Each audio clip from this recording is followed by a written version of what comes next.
Hello, my name is ZZ, and I am back with another script breakdown video. Today, I'm going to be breaking down the script from my personal favorite movie of all time, Spider-Man Into the Spider-Verse. Now, first, I'd like to acknowledge a few things. I got a lot of great feedback on my last breakdown video regarding Obsession, and I've decided to implement every one that I feel like would make my video better. So I've slightly changed the orientation so that things should be a lot less confusing and should overall just flow a lot better. To start off, obviously, spoiler alert, I will be spoiling every single thing that happens in this movie, but it's, I think, like 8 years old now. So, wait, hold on, let me count this.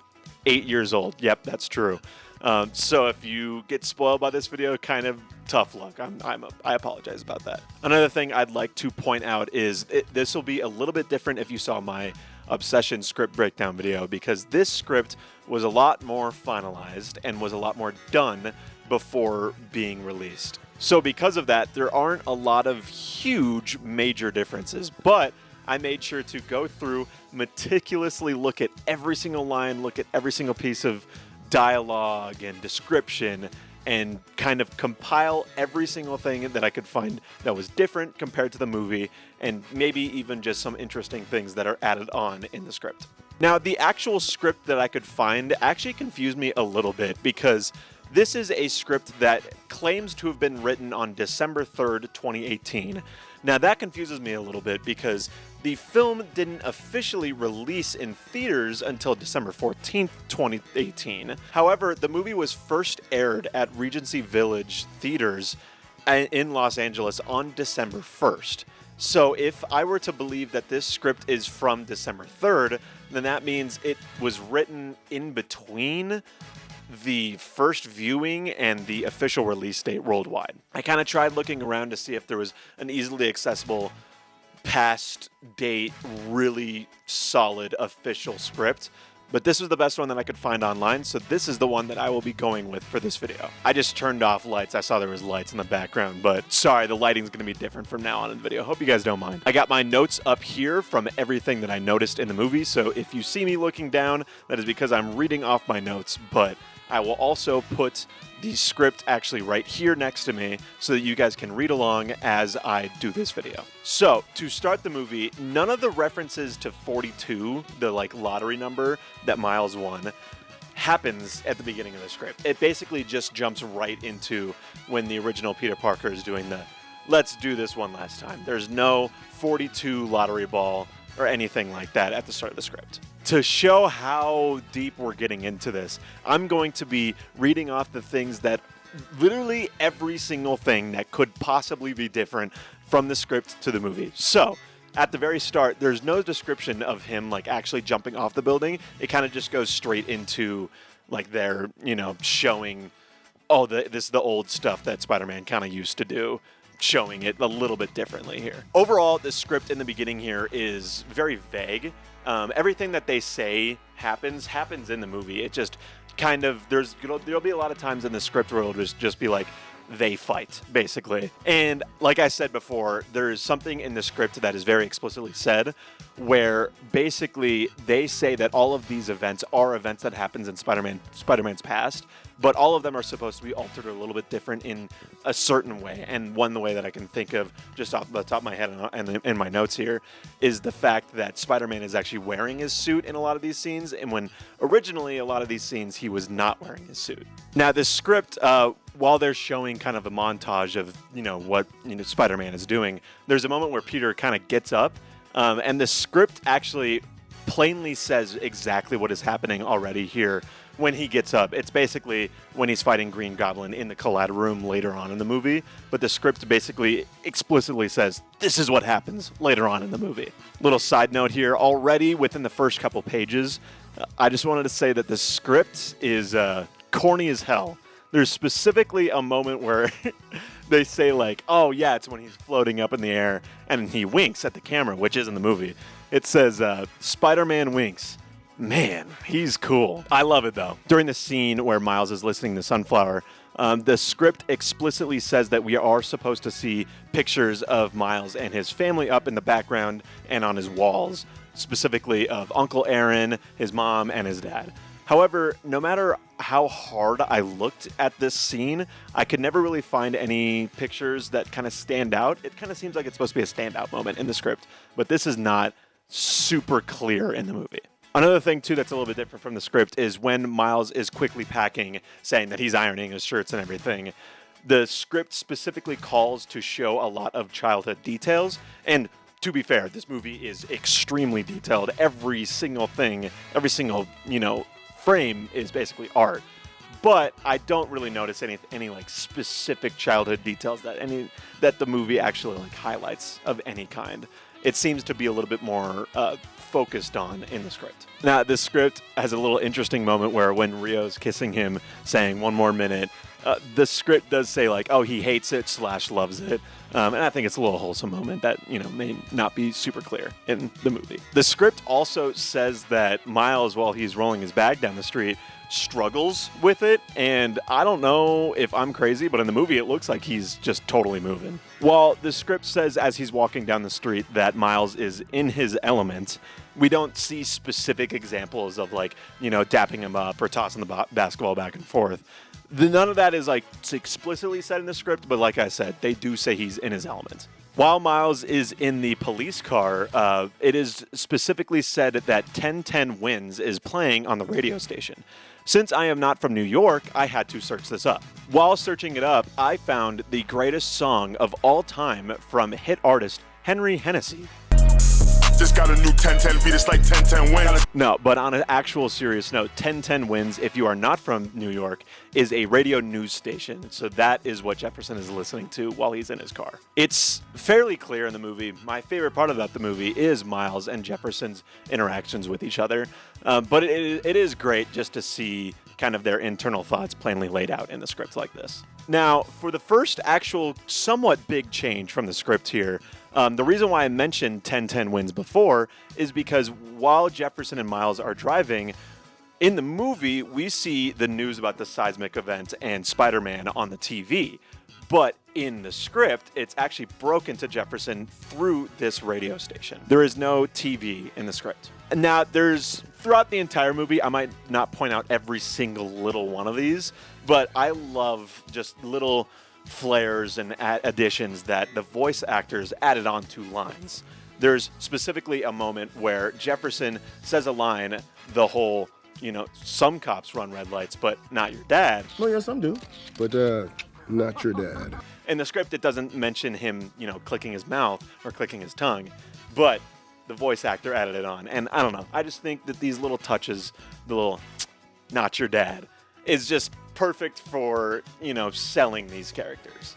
The script has a shot that is actually cut from the movie while they're driving and the song is playing in the background. There is supposed to be a moment where they drive on the Brooklyn Bridge and then they see Visions Academy kind of looming over the horizon or looming over the waters. Now, there's a moment in the script that is actually a little bit confusing, and I'm glad they made it more clear in the movie, where when Miles goes to get his backpack before going into Visions Academy, the script says that Jefferson looks at Miles through his rearview mirror up top. But I'm a little confused on how he's able to look at Miles through this rearview mirror when Miles is to his right. I don't really get exactly how the blocking works there, but whatever. I'm glad. Movies are a visual medium. We can see him looking at him through the side door. That's all that matters here. Now, something that the script made very clear for some reason is when Miles actually goes into Visions Academy, they make sure to note that everyone in there is supposed to be taller than him, basically.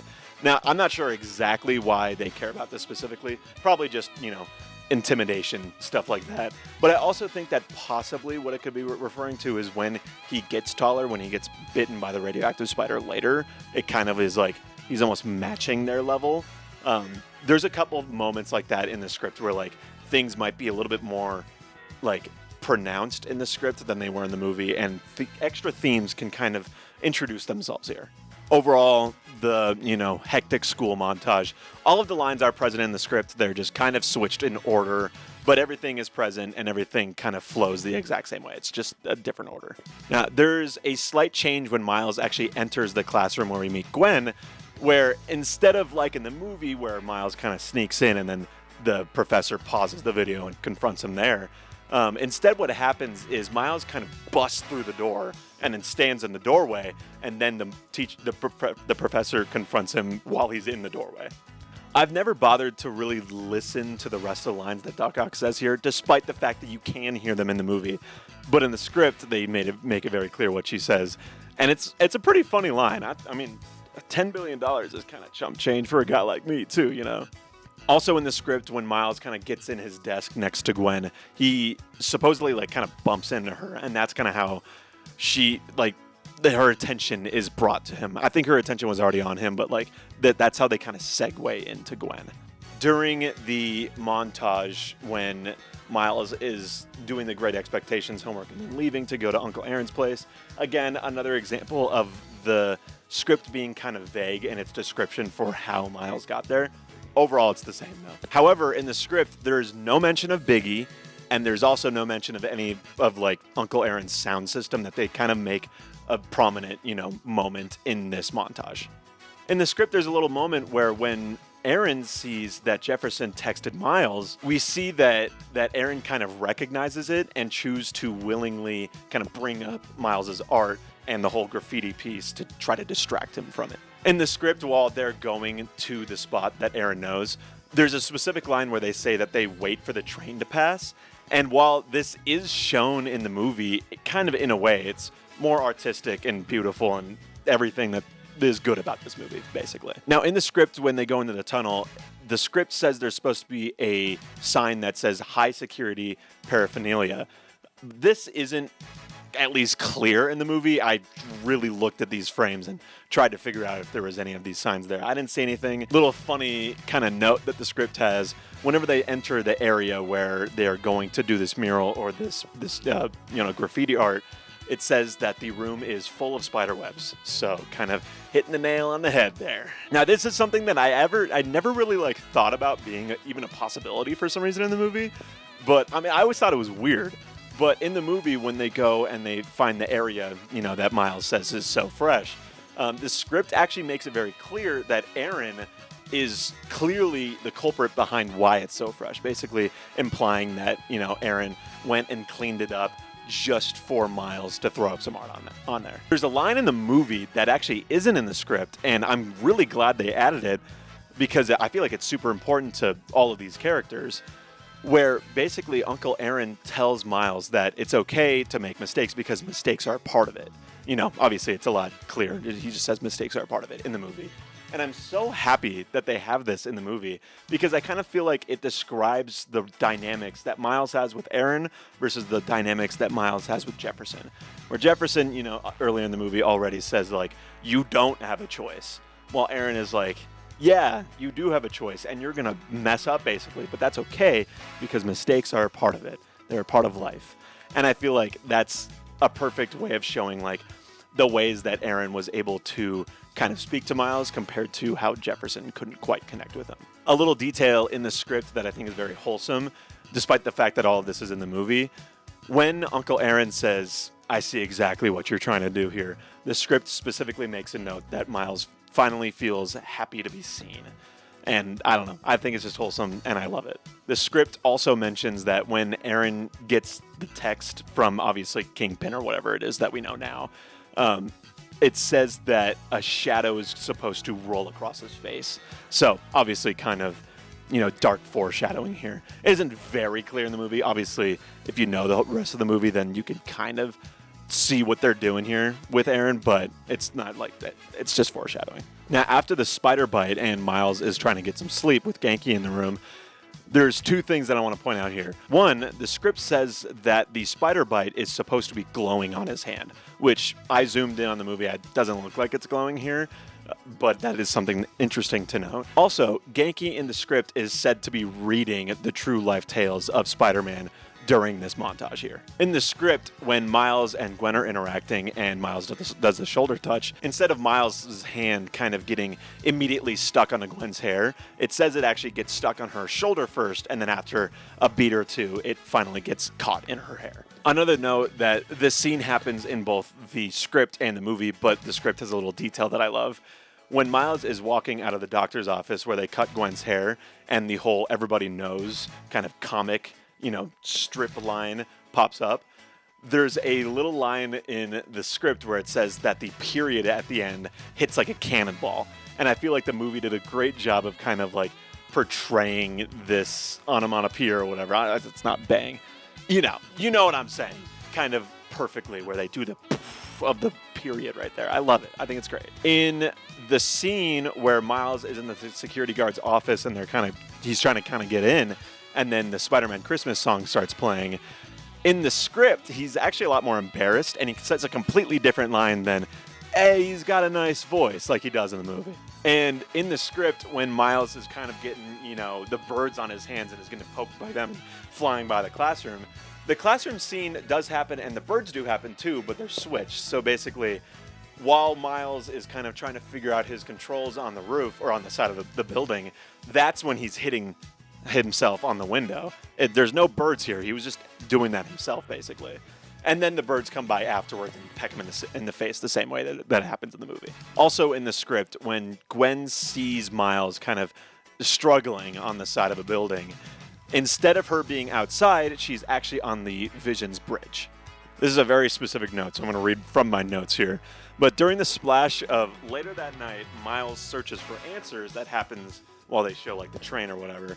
In the script, there is not that night. It just says later, Miles searches for answers. In the script, when Miles is kind of freaking out and goes to kind of call his dad, Jefferson, in the movie, he fully clicks on it and starts calling him, then hangs up. But in the script, he just kind of floats over him, but doesn't even start calling him. In the script, when Miles is going back down to the graffiti art to check out the spider, he kind of just like teleports there, like the script has like one line that's like he walks through the tunnel and he's there, so not like how it is in the movie where it takes a little bit longer for him to get there. In the script, when Miles is looking at the spider, he's actually able to fully kind of grasp it and flip it over fully before it glitches and freaks him out. The whole kind of spider sense situation is a little bit hard to break down what exactly is different between the script and the movie, because basically everything that happens, they're both connected. It's just the script is a lot more vague with it, and there's a lot more like kind of intersecting things happening in the movie. So it's kind of hard to exactly break down like, oh yeah, they wrote this down, so I thought they were thinking of this in a different way, but I'm going to try my best from here. Two definitive ways that the script is different here is while Miles is kind of going through this area, in the script it says he kind of picks up his pace and starts to jog a bit, while that doesn't not really happen in the movie at all. Another thing that is also a little bit different is when they have the big lookout behind him. In the script, it only like says for someone to say it, which does happen in the movie very quietly, but it does happen. But there's no mention of like words behind him saying look out like there is in the movie. During the whole Green Goblin confrontation, there's a couple things that aren't explicitly said to happen in the script. One of them is when Green Goblin kind of picks up the container that's over Miles's head. There's also no explicit description of Miles while he's kind of hanging on to the side of the collision lab area. There's none of that in the movie. He kind of just tumbles over and immediately falls and plummets, and then Spider-Man goes and saves him. An interesting note for me to note in the script is when Miles and Spider-Man are kind of doing their "you're like me" moment, there's an interesting line where basically the script says that they have kind of a mind meld moment, which really kind of proves the theory that a lot of people have where Miles initially has the Prowler's colors, but then switches over to Spider-Man's colors. And I think that is absolutely intentional, especially after seeing Across the Spider-Verse. So this is just an interesting note that they have in the script that maybe is making it clear what they were going for. In the script, while Peter's trying to get the goober in the control panel, there's no like, is it here? Is it here? Oh no, it's here. None of that is in the script. There's no like stammering. He kind of just goes right up to the control panel and finds it. There's also a little note where basically like when Spider-Man gets into the control panel, it says that there's like wires everywhere and he kind of has to dig through the wires to get where the goober slot, the USB slot is. Overall, when the Prowler's introduced, there seems to be slightly different choreography, but everything is mostly similar here. Now, I'd like to kind of point out that throughout the rest of this video, basically almost every single line is not even just similar, like how it is in a lot of live action movies, how it was in Obsession too. They're not just similar, they were like word for word the exact same. Like they are in the script compared to the movie.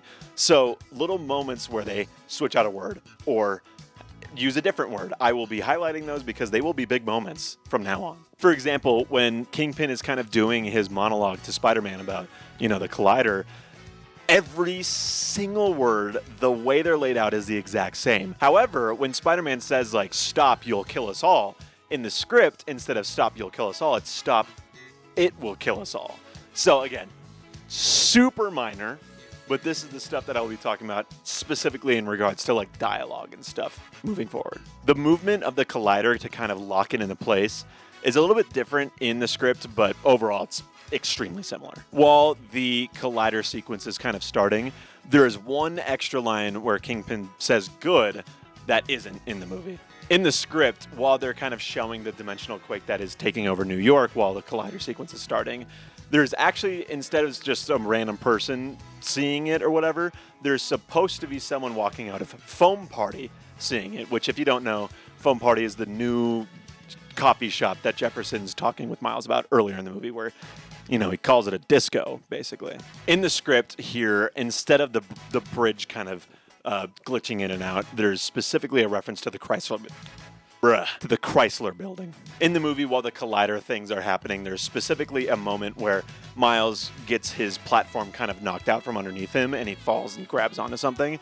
This doesn't happen explicitly in the script. The script kind of forgets about him for a little bit while they focus on Spider-Man and Peter Parker and stuff. While Peter's kind of seeing, Spider-Man is kind of seeing all the different, universes, Vanessa and the other Spider variants, in the script, there are no lines from them here, like how we get a little bit of lines from them in the movie. There's none of that here. In the script, instead of just the Collider exploding after a little while because Peter was put into it, instead, Spider-Man actually grabs Green Goblin and kind of like yanks him into the portal with him.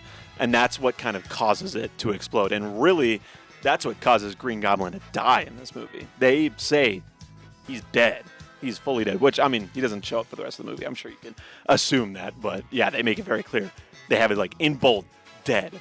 While the Prowler is chasing Miles through the tunnel that, Aaron and him went to earlier, or I guess the Prowler and him went to earlier, there's no specific mention of Miles kind of dropping the goober out of his pocket like that happens in the movie. Also in the script, while Miles is running away from the Prowler, there isn't two trains that he has to pass over, the one that he barely escapes through and then the one he jumps in front of, like there is in the movie. In the script, it's just the first train where he barely escapes it, kind of going through the corner, and that's it. In the script, after Miles asks his dad / Jefferson what he really feels about Spider-Man, instead of the whole with a vigilante, there is, he just says with a vigilante and then gets cut off by Rio and starts walking back. After Rio leaves Miles' room, after she talks with him and comforts him, Jefferson does not ask specifically, what was the conversation about? Rio kind of just opens with, he's having a hard time, basically. The newscaster describing how Spider-Man died is actually quite a bit extended in the script. I tried to listen to see if you could hear it in the movie, and I'm like 99% sure you can. I had good headphones on. I didn't hear anything. But if I'm looking at the extended version here, basically what it says is how Spider-Man saved thousands of people, and she also questioned who can kind of step up to the mantle of what Spider-Man did. Obviously, a little bit of foreshadowing there where it's like, who can do it? Oh, it's Miles, But that isn't explicitly shown in the movie. Also, during the Stan Lee scene, the script kind of plays with you a little bit, where like at the beginning of the scene, it's like, wow, this store clerk kind of looks a lot like, ... And it's not until the full end where they say, just stay like, Stan Lee looks over at the whole exchange / refunds and winks and smiles. Here we have a pretty big change, actually, where when Miles first gets the merch and kind of puts it on in the bathroom, he kind of like jokingly tries like iconic Spider-Man moves or poses in the bathroom. And I'm really glad they didn't have this in the movie because it kind of like almost undercuts the moment where it's supposed to be like a little freaky for Miles and a little sad for everyone else, and Miles included. But then all of a sudden he's like, So, I don't know. I don't think it fit. I'm glad they cut. There's also a tiny cut moment that is in the script where after MJ gives her big speech about, Spider-Man / Peter Parker to everyone at the memorial, the script specifically has a moment where MJ kind of goes to Aunt May off stage and is hugged by her. Now, the entire sequence of Miles jumping off the building, the short building, I'd like to say, in the script, it's the exact same way, but I'd like to point out how they kind of describe this area, where instead of pointing out exactly what they're doing with the shots and everything, what they say is just to make a meal out of it, comic style. So again, it's like having these ways of showing what's happening, but being more vague about it so they don't have to type out exactly everything that's happening. Again here, there is no specific mention of the 42 that pops up next to Miles here. Obviously, since this is not the biggest thing in the movie, but an important thing, I feel like this is a pretty big change where there's no kind of references other than when Jefferson says it earlier to the actual lottery that caused Miles to get into Visions. When Miles and, Peter B. Parker, who I will be referring to as B from now on, when Miles sees B's web shooter in the movie, that it does not happen in the script. He does not notice B's web shooter here. Something that is noted in the script that is not in the movie is when they show B's kind of comic splash, they say, coming next month, a Spider-Man from another world. And that is shown in the script, but it is not shown in the movie. Something to note here about B's backstory is the same thing that happens in the script happens in the movie, but it's in a weird way, where basically Aunt May dies both in the script and in the movie. But how they described it in the script is instead of Uncle Ben on the bed, it's Aunt May. But in the movie, it kind of makes it seem like both of them died, but in the script, it kind of makes it seem like Uncle Ben lived. Kind of the same thing here to when Miles was going to call his dad earlier. In the movie, when B calls MJ and then immediately hangs up, it's the same thing where in the script, he kind of just hovers over her contact and doesn't call her at all. In the script, when B is kind of being sucked up into the portal, he also doesn't kind of web shoot the pizza. They just mention that the pizza kind of splats down on the ground. There's two things I'd like to note here. First of all, how the script refers to the two different Peters is the original Peter, the one who died, they call him R.I. Peter, Rip Peter.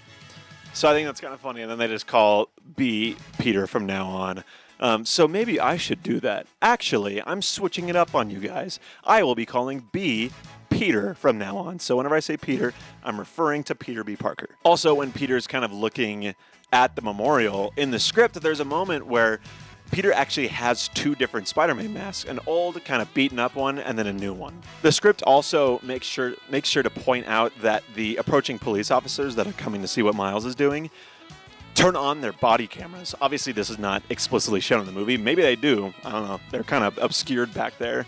But yeah, in the script, they specifically say the cops turn on their body cameras. When Miles is picking up Peter here and says, "I gotcha," that line is not in the script. The script here then uses a word that I had never heard before, so I'm going to read my notes here. To describe Miles putting Peter's hands up where he accidentally uses the web, it says he gesticulates.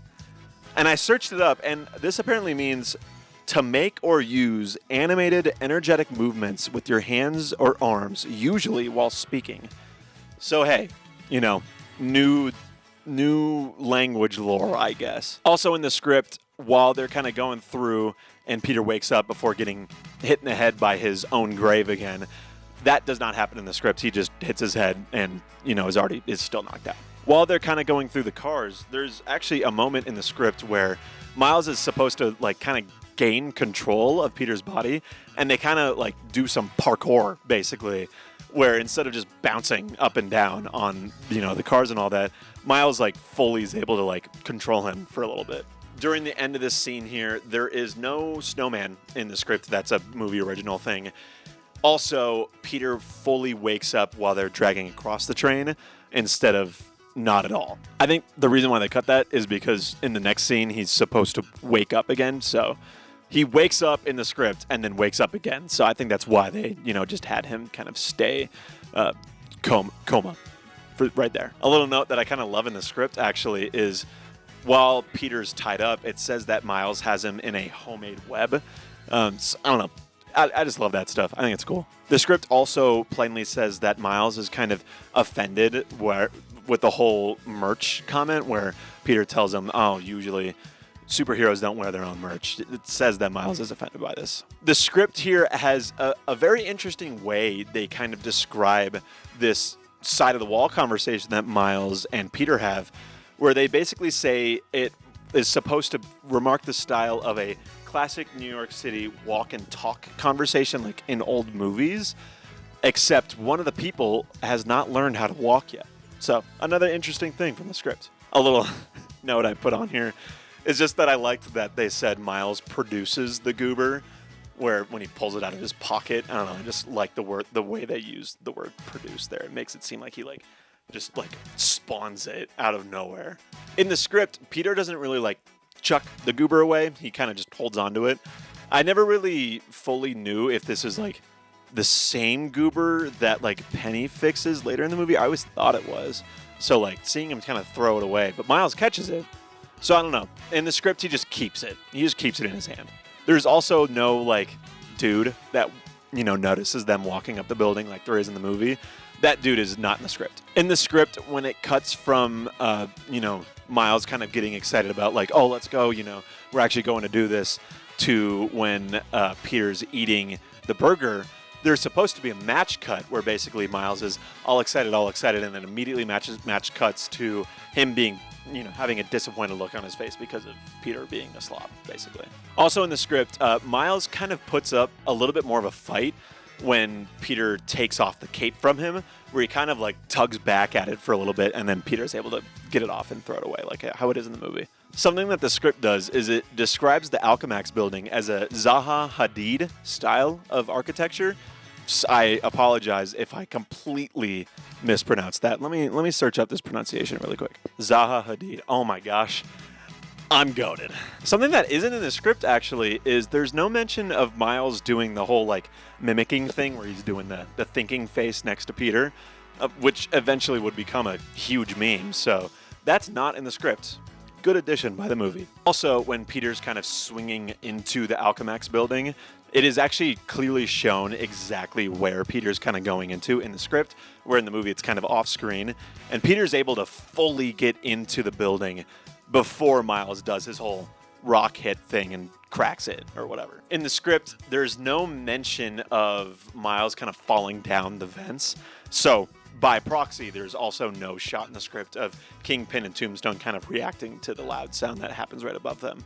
So that just does not happen in the script. Also in the script here, the scope is kind of different of just the whole Alchemax building and how Kingpin and Miles relates to it, where it seems like in the script, the Alchemax building is a lot smaller, because it specifically says that while Kingpin is kind of walking with Miles underneath him, Kingpin is so large that it basically blocks out the light that is coming into the vent that Miles is seeing from it. Also, something to note in the script is when Miles hits Peter's butt, it specifically describes it as a large butt.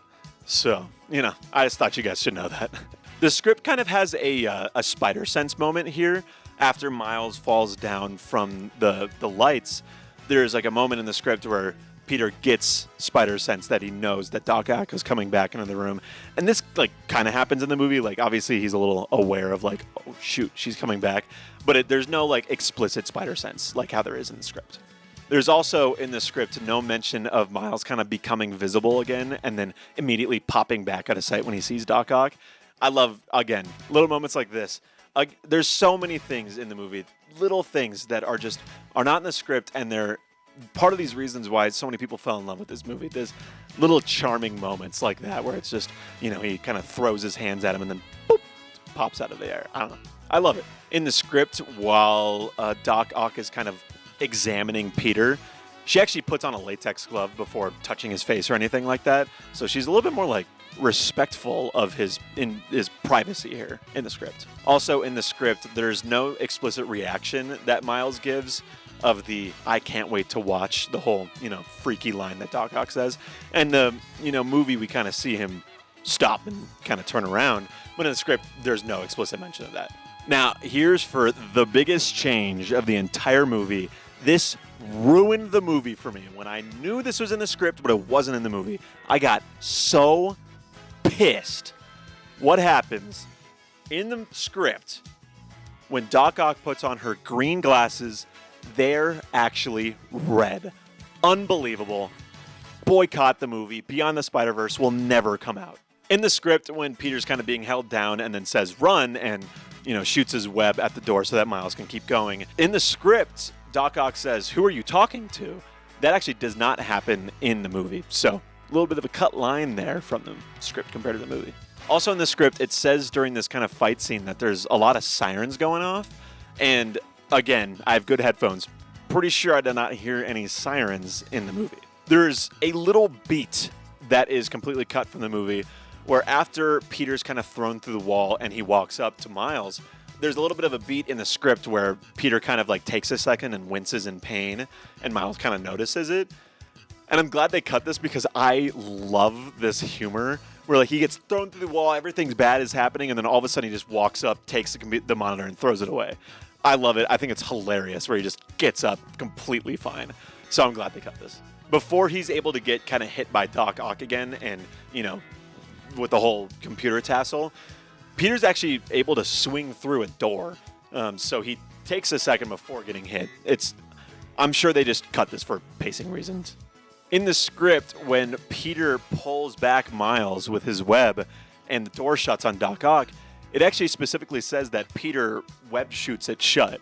And it even compliments Peter here. So we love that. While Peter kind of hands off the web shooter to Miles as they're running away from all the grad students, in the script, it says that Miles kind of struggles to put on the web shooter just onto his hand instead of him almost like completely losing it like he does in the movie. There's also actually a slight mistake in the script. I think it's a mistake. It reads as a mistake where basically it kind of, oh God, I'm about to sneeze. Fuck. Oh my God.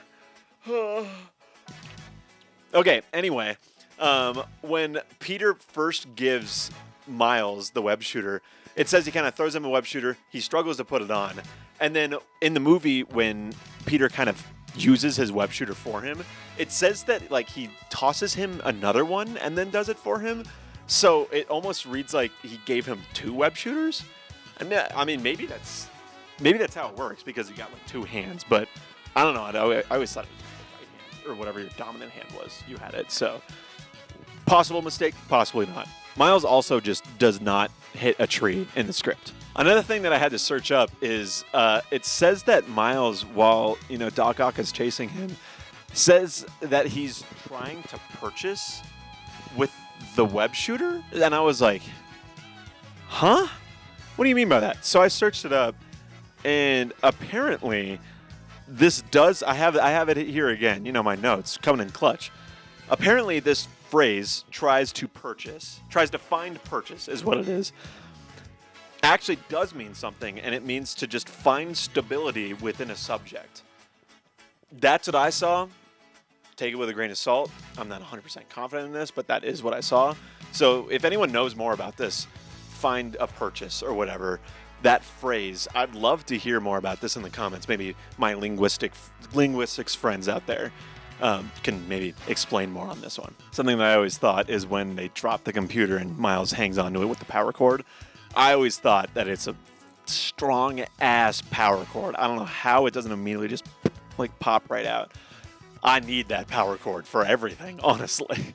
In the script, it kind of describes Gwen's backstory a little bit of a different way, where it says when she's fighting the lizard, which is Peter Parker, it says that despite it taking in a place in a different location, it has the exact same shot language as when Peter is fighting the Green Goblin before in the movie. And unless I'm absolutely insane and have dementia, no, they don't. Also in the script, before Gwen is sucked into the portal, it actually does say that Gwen is fully able to defeat Doc Ock, like she's kind of doing her victory laps when she gets pulled in the portal instead of mid-fight. Here's another fairly big change where it isn't in the script, but it is in the movie, where when Gwen is kind of talking about her purpose here, where her spider sense kind of told her to go to Vision's Academy, in the script, it doesn't show the classroom scene between them like it does in the movie for a quick second. It kind of just cuts to Yeah, my spider sense told me to go to Visions, and then Miles is like, I like your haircut. It just kind of cuts that part out. In the script, when, Gwen and Peter fly away and Miles is kind of pondering his own life and all that stuff, it actually does say that Miles kind of messes up with his web shooter before Peter pulls him away, like he does in the movie. Kingpin's backstory is actually like a little bit darker and more brutal in the script, where, it's obviously a backstory in the movie. It's one of the backstories of all time, for sure.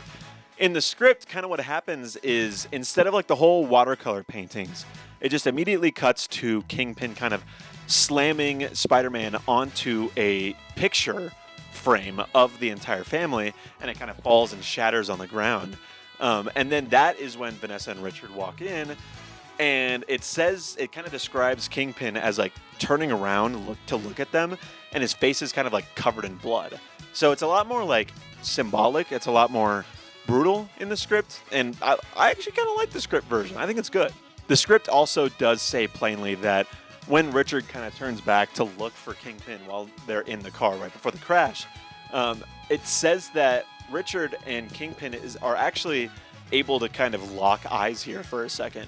So that's not very clear that it happens in the movie. We see him looking back, but in the script it does say they lock eyes, and then boom, they die.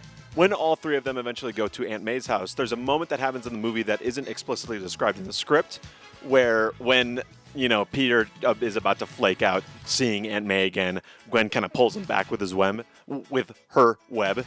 This doesn't explicitly happen in the script. It just, he's still nervous though. There's some humor that actually happens in the script that is not present at all in the movie because of just how things are formatted, where basically the script itself calls the goober a doodad. And then when Aunt May says, oh, it's a goober, then the script basically like kind of corrects itself based off of Aunt May's reaction. So a little bit of like a formatting thing where like, because of how the script's formatted, this joke is like possible, essentially. There seems to be some extra banter in the script that isn't explicitly shown in the movie, where basically when Aunt May goes to the shed and, Peter's obviously getting flustered by previous Peter's, amazingness, there's supposedly this kind of look that Aunt May gives this new Peter, or I guess the old Peter, where she's like, as she opens the shed, she's like, yeah, I bet you this isn't as good as your shed back home. So a little bit of banter that isn't totally shown in the movie.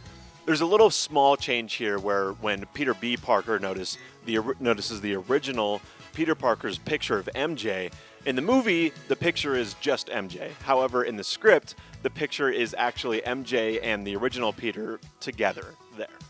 Now, there's actually a really interesting kind of change that the movie did, where when the other Spider people are introduced, there's actually a camera change that is noted in the script, where basically as the other Spider people are introduced, it's said to introduce them through Miles's POV. So this does not happen in the movie. There's also this moment that I love in the movie where, when Penny says that she's just trying to get back home, her robot kind of frowns, and this is not explicitly mentioned in the script, but, it's not a huge deal. Also in the script, when Noir starts to get physical with Miles, we actually see Miles try to fight back a little bit before getting immediately beaten by him. One very insignificant line that Penny says in the movie, but she does not say in the script, is basically when they're all pestering him and saying all that stuff. Penny says psychic in the movie, but she does not say that in the script. Also in the movie, there seems to be more get up lines added in that aren't explicitly shown in the script, but the same vibe is happening. The script says that while Miles is kind of walking and is, all depressed and sad because of what just happened, as he's listening to his dad's or Jefferson's voicemail, he starts to pick up speed and start to run again. Lots of moments in the script where Miles is kind of running for no reason at all. That is not happening in the movie. Overall, with the scene where, Miles is in Uncle Aaron's place and the Prowler enters there, the same things happen in the movie compared to the script.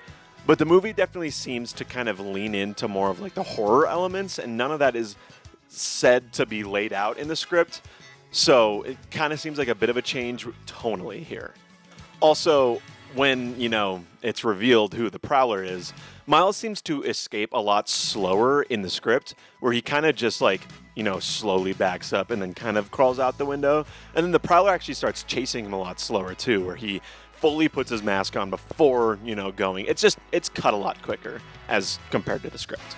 Now, from here on out, we kind of get a little bit of a trend in the movie where the movie does not really go into detail for a while about a lot of the things that kind of happen in these action scenes. For example, as they're kind of, as Miles is kind of being chased through the fire escape, it kind of just says, they chase him through the fire escape, the Prowler gets onto the street, Miles gets away. There's no, description of them, the Prowler going up the wall and the whole car crash sequence like there is in the movie. They kind of just don't have any of that in the script. There's also, again, very little description about how Penny's kind of making the new goober. It kind of just says Penny makes a new goober. There's no mention of the whole style that it's in or anything like that. The script also only notes that Gwen is the only person who has an adverse reaction to Peter kind of standing up for Miles here. So there's no mention of any of the other spiders kind of doubting Peter in this moment other than Gwen. During this entire fight scene, there's the moment where, the goober's kind of being tossed around and all that. And right before Miles gets it, there's a moment in the script that doesn't happen in the movie where Noir gets it and then glitches out and it kind of drops and gets kicked around and then Miles eventually gets it like how it happens in the movie. There's no mention of Miles's invisibility kind of, flashing in and out here like there is in the movie. There's none of that in the script. Another kind of low description moment is when Gwen and Scorpion kind of take the fight to the rooftops. There's no mention of exactly what they're doing on the rooftops like there are in some other action scenes in the script. They kind of just say, the fight goes to the rooftop and that happens. Cool, The Prowler and Miles interaction here is actually pretty different in the script, where basically instead of the Prowler kind of grabbing Miles and hanging him off the edge of the roof, instead the Prowler just kind of boxes him in and doesn't really grab him or intimidate him that much at all.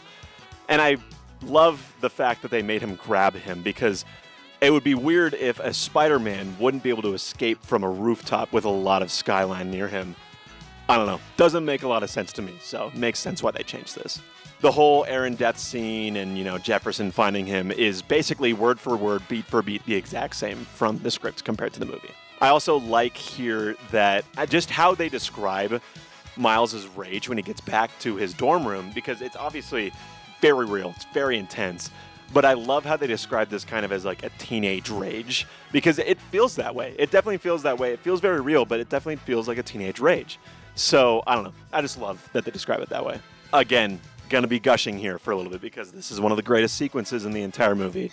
But one thing I'd like to point out is I just love the face acting in this movie and the way they're able to animate it, because when Peter tells Miles that it wasn't the other Spider's decision to leave Miles back, but it was his, the way that Miles reacts, the mix of disappointment, of anger, of frustration is just, it's so awesome. I love it. And then the entire Jefferson monologue to Miles is completely unchanged. They knocked it out of the park right as they wrote it. One little thing to note is there's no eye spark in Miles's eye right before he does his mini Venom strike. Overall, the entire section kind of leading up to the leap of faith reads a little bit differently in the script that compared to the movie. So I have a couple of things here. I'm just going to kind of list them off. In the script, there seems to be a lot more focus on the actual lightning of the storm that's going on outside, where basically they kind of use the lightning as a device to cut between different moments in this night for Miles. Then there's a whole moment where basically where Miles does this leap of faith in the script is on top of that gargoyle that we see Peter B. Parker and eventually Miles later on in the movie kind of, use as resting points. So completely different location. Also, to reveal Miles on top of this gargoyle to do this leap of faith, they kind of have him, a shot of it and you can't see him because he's camouflaged, and then all of a sudden there's a lightning bolt and it reveals him standing on top of it. And then there's also a strange bit of kind of comedy, kind of wholesome material here in the script, where basically as Miles is kind of doing his suit, there's a moment where they cut to Miles kind of disinfecting his mask and putting baby powder on the joint in the suit. And I think, yeah, I love this. Peter B. Parker told him to do that. That's cool. But also, this moment's like completely intense and 100% serious. So I'm kind of glad they cut this because I do think it would have taken me out just a tiny bit. And this scene is perfect, so I'm glad they cut it. Also here, I'm sure 99% of you guys that are watching this video has already seen this, but this is where the famous "he's not falling, he's rising" line comes from. So right here in the script. The script is, again, fairly nondescript when it comes to Miles' kind of exact actions that he takes while he's doing his leap of faith entire sequence. There's no, woo whole sequence. None of that is explicitly described, but, it hits the points. Then Kingpin, as he's doing kind of his, speech at Spider-Man's memorial, has a few more lines that are in the movie, but aren't super legible, so kind of want to just put him here, transcribe him here so that you guys know exactly what he's saying. For these first couple of lines, as he's doing his first section of the speech, he says, "He was always a favorite of my son. Kids have always loved Spider-Man. They still do." So this is kind of a interesting lore moment where we see that Richard, his son, actually did love Spider-Man, so that might have caused, some of the intense reactions that Richard had when he saw Kingpin fighting Spider-Man, and then they eventually died. Another Kingpin dialogue that is kind of hard to hear, but is still in the movie, is after Kingpin kind of shouts out MJ, he says, "Our prayers are with you, Mrs. Parker." Another moment of very small, insignificant dialogue changes. Instead of in the movie when Gwen says, "It's not your MJ Peter," in the script it says, "It's not the same MJ Peter." So, very important stuff here. In the script, Peter actually bumps into MJ with the cart before doing the whole bread sequence. The script here, as the collider sequence is kind of, getting started and getting going, kind of describes the tremors that the, entire population is feeling as similar to Jurassic Park. In the script, as the spiders are kind of, taking out the security guards, before Noir says "sleep," in that famous "sleep" line that he says in the movie, he actually webs their eyes shut too. So I'm 99% sure he didn't do this. I watched this multiple times to make sure he didn't. But, in the script, he does web their eyes shut. Also in the script, instead of them just absolutely obliterating the elevator before dropping down its shaft, Noir does stealthily shoot the elevator open with his webs. Also with the collider sequence, the script does specifically mention up-close shots of both Gwen and Peter looking nervous for, whatever's coming up next. Now, from here on out, the script and the movie kind of realign again and get super in line with each other. So I will only be pointing out literally all the moments that are different from the script and the movie. I've been doing this, but it becomes a lot clearer here because the script and the movie are very, very tight at this point. The first difference comes when Miles is actually first introduced, where instead of Miles kind of coming in and punching Doc Ock and, getting Peter out of her hold that way, instead what he does is he actually shoots her with a web, and that is, forceful enough to knock her back and get Peter out of her hold. There's an entirely cut line here when Gwen kind of mentions "Oh, we got to get back up there," referring to the, control panel. There's a moment in the script where she says it shouldn't be too hard before she's cut off by Doc Ock. That is just, cut a little bit in the movie. After Spider-Ham beats Scorpion, there's no specific mention in the script of Spider-Ham kind of blowing the raspberry at Scorpion. There's none of that. The is all gone. There's also no beat between Penny and her robot right after the sequence where she kind of looks at her robot as the robot dies. There's also a slightly cut moment that happens in the script that is in the movie where there's a mention of Miles and Gwen kind of tag teaming against Doc Ock right before their fist bump. And Gwen is said to be impressed by Miles' fighting skills. Also, speaking of the fist bump, there is no fist bump in the script. Unbelievable. There's no changes to this section. I just kind of want to point out another part of the movie that I absolutely love, where it's when Miles kind of mimics the original Spider-Man's, way to get up to the control panel. I love it. It's such a great moment, and it's in the script, and it's in the movie, and it's the best. There's also no specific mentions of the specific colors that the spider people kind of give off when they enter the portals in the script. A moment that is not technically that changed, but feels a lot more different in the script compared to the movie is actually the kind of flirting moment that Miles and Gwen have right before she leaves. In the script, it almost reads like she's not into it at all. You know, like there's not that much romantic chemistry here as compared to the movie, where there definitely is some romantic chemistry that obviously is built on and across the Spider-Verse. There's no, thumb rub or anything like that, and it seems like almost Gwen is kind of like not into him at all. Then after this, the script and the movie again completely lock in for a long time. So literally the next difference is right after Miles says, "I am stopping this right now," in the movie they kind of spar for a little bit, and then it shows Jefferson kind of walking into the control room and seeing all the action happening. In the script, it just goes, "I am stopping this right now," and then immediately cuts to Jefferson walking into the control room. Also, speaking of Jefferson walking into the control room, there's a little moment in the script that doesn't happen in the movie where he kind of like takes note of the control room itself and how damaged that is before going up and looking at Miles/Spider-Man fighting Kingpin.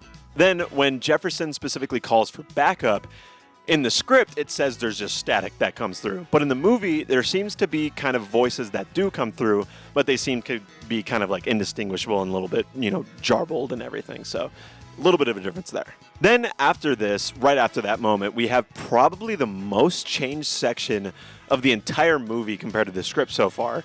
And it entirely has to do with the choreography that happens between Kingpin and Miles. To list this off, I'm going to be describing what happens in the movie first and then tell you what is not in the script.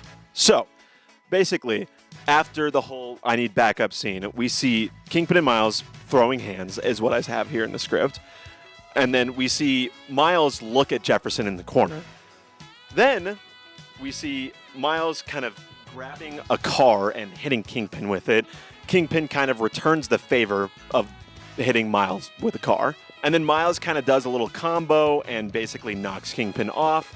And then they kind of start fighting each other midair as they fly down and hit the Brooklyn Bridge. All of this does not happen in the movie. Basically, what happens is right after the Jefferson I need backup line, they punch each other like once or twice, and then they fall on the bridge pretty quickly.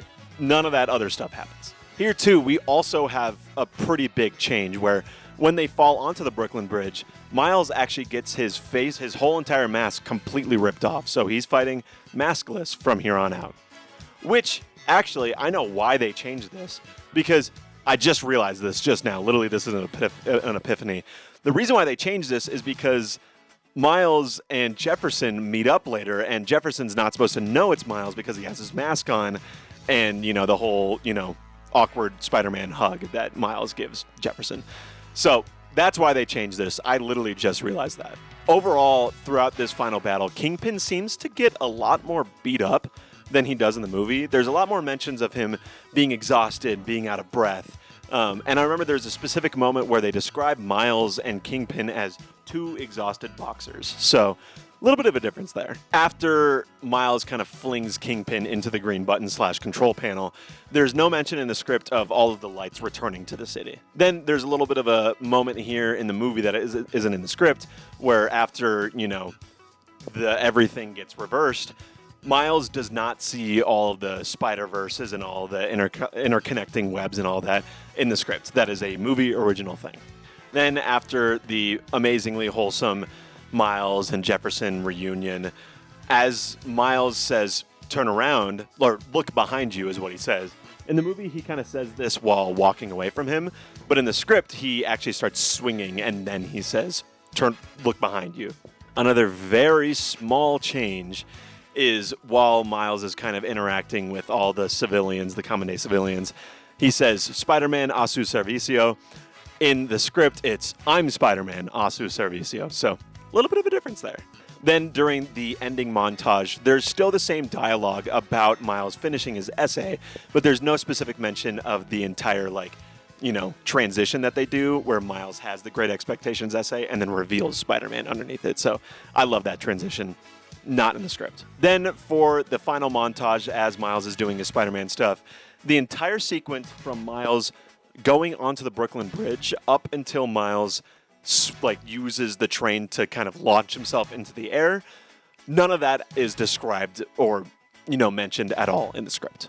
Okay, that is all of the differences, all of the little interesting notes that I made while reading the Spider-Man Into the Spider-Verse script and comparing it to the movie. This is a series that I'd like to continue, so if you enjoyed this, please, I'd love to hear what other scripts you find very interesting, or what other scripts you'd want me to break down in the future. I loved hearing and seeing all of your comments on my Obsession video.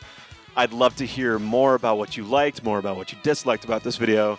Please just, tell me anything. I'd love to start a discussion in the comment section. So if you enjoyed this, I hope you have a great rest of your day, and I'll see you next time.